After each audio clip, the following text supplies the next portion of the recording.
This may come as a surprise to some people, and this may not come as a surprise to others. But in today's video, I wanted to address something that I have hidden from you and for many years from myself. I like girls. And I can't believe that I'm actually filming this video.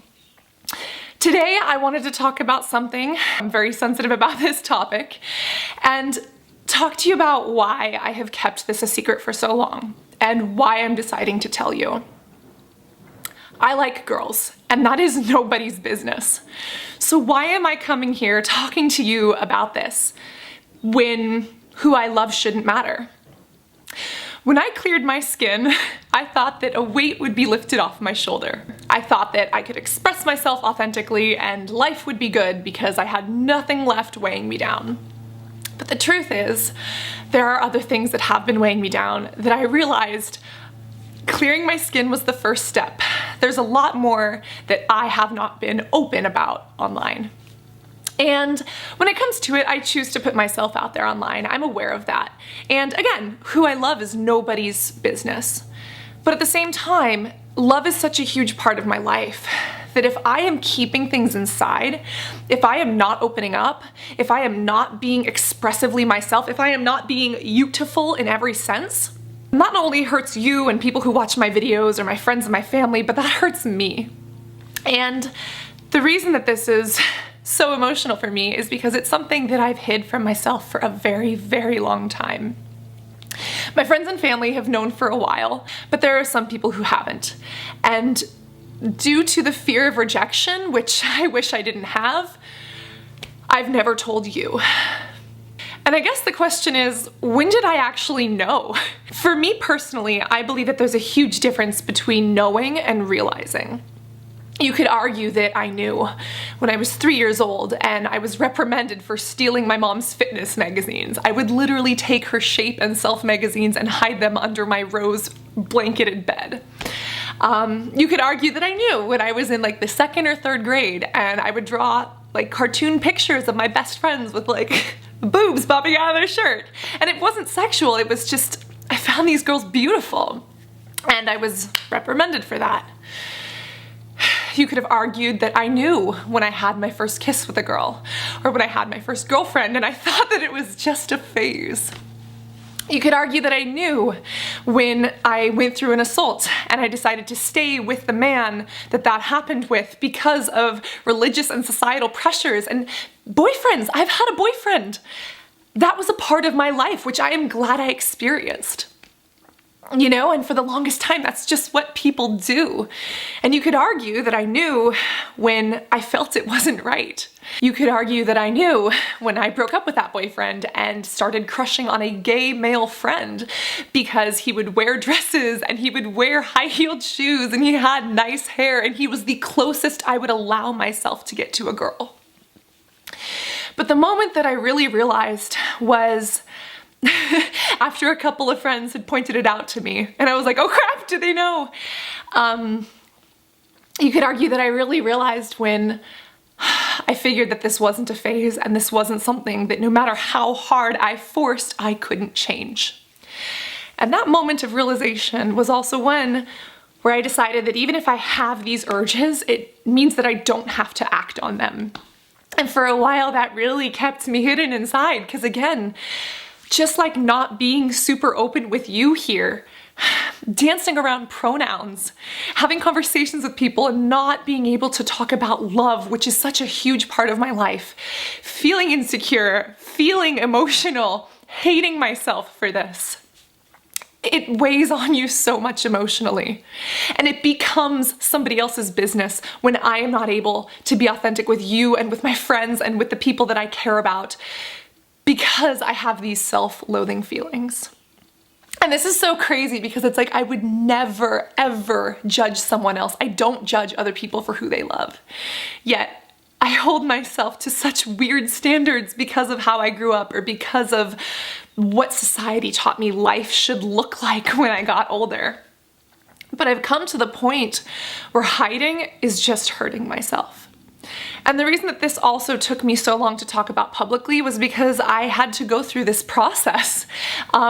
If there's one thing that acne taught me, it's that when you feel so alone, so abused, so insecure about something, that keeping it inside and building a shield around yourself to keep other people out only holds you in. And acne taught me that. And when I was able to be vulnerable and emotional about my acne, it was terrifying. It was the scariest thing. But it was the best thing I'd ever done because it opened me up. It gave me a chance to heal. It gave me a chance to meet other people who also needed to heal with me. And we created this beautiful community of butterflies who can be ourselves. And if there is one thing that acne has taught me, it's that hiding and hurting alone doesn't do anybody any good. There goes the lawnmower again. It's okay to feel emotions, Cassandra. It's okay to feel emotions. And I'm learning that. I'm learning that it's okay to feel my emotions. But my sexuality is something that has hurt me, that I have hurt myself, both physically and emotionally, for so long. And I've healed a lot, but there's a lot more to go. And in order to do that fully and completely, I need to express myself unapologetically in every way. I think that this has been so much harder because acne is something that I wore on my face and other people could see it and I couldn't deny it. Whereas you don't wear your sexuality on your face and other people don't know unless you tell them.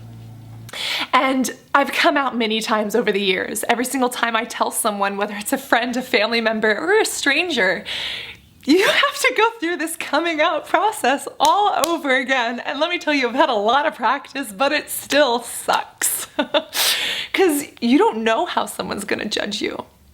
And something that I know is true is that your real friends and the people who really care about you, to them it doesn't matter. And if your sexuality, if something about you does matter to them and they don't want to be your friend or your acquaintance after that, then they weren't worth being your friend in the first place. And I know that logically, but that doesn't stop me.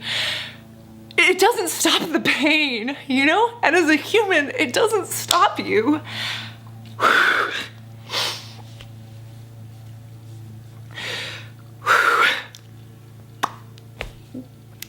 It doesn't stop you from wanting that acceptance. And there are people who in my life just assume that I don't have a boyfriend or that I'm gonna marry a nice guy someday. And it hurts to let them think that and not speak up for myself. And this is me doing that. And you know, it's also really hard because in the past when I've come out to people, they've been like, oh, who's the lucky lady? Or why are you coming out? No one. Literally no one. I have not kissed somebody in 2 years, which is kind of embarrassing to say. 2 years. And I can count all the people that I've kissed on one hand. That shows you how many relationships I've been in, and that shows you, you know, how much I've stopped myself. There are a lot of other people that I would have liked to kiss, but I haven't. But like, it just shows you like this is something that's really taken a toll on me. That's really weighed on me. Think of it like building a house. Think of this beautiful mansion on the side of an ocean cliff. And when you see it from the street, wow, that house looks beautiful and it's made of brick and it looks sturdy and it looks strong. But the house is actually built on pillars. And these pillars don't go very deep into the hills, into the crumbling hillside and into the sand. And I'm that house. And to everybody else, I have built this idea of who Cassandra is and what my love life looks like. And from the outside, it looks great. But any moment, a gust of wind or a large wave could come up and wipe that house down. And I'm so afraid that somebody is going to figure out that I like girls, or somebody is going to call me out on it and it is just gonna wipe that home away. And I have spent so long convincing the world that my home is built on sturdy pillars. And now, today, instead of waiting for somebody else to come, a wave to knock that down, I am sitting here deliberately tearing apart this beautiful home myself and ripping it off of its foundation and pushing it into the ocean to start new and to show people that this is who I am. And that is terrifying because I am destroying and willingly breaking down the pieces of myself I have tried so hard to hide. I have a duty and an obligation, but moreover an honor and a privilege to help other people come to these terms. You have the opportunity to heal with me. Whether you're straight, gay, bisexual, transgender, asexual, all these labels, you are allowed to be yourself and you are allowed to be okay with that. And something that's interesting is that when other people see somebody being unapologetically themselves, it allows them to be who they are in their own skin. And it's the idea that once we see somebody forge through and break through that barrier, it allows others to see that it's possible, and it allows them to reach to their fullest potential. And that's what I have to be here and do for myself. I need to break through, and maybe somebody else will see that and realize that they have that ability to break down the own foundation of their own perfect home as well. Because perfect doesn't exist. So thank you for listening to me. Thank you for giving me a safe place to express myself and be patient with me as I go through this, and thank you for growing with me. This feels, all sorts. This entire experience, for every single time I've had to go through it, has always felt a way that I can't describe with words. But sometimes you just need to realize that language doesn't have a way of expressing something that is so much bigger than what can be written or spoken or heard. Scary kitty. Kitty, you scared me. So thank you for feeling with me. Thank you for loving with me. And remember that love always perseveres. I feel fresh and I feel clean in so many different aspects. I love you guys to pieces, and I cannot wait to see you in the next video. So, love you guys. Bye.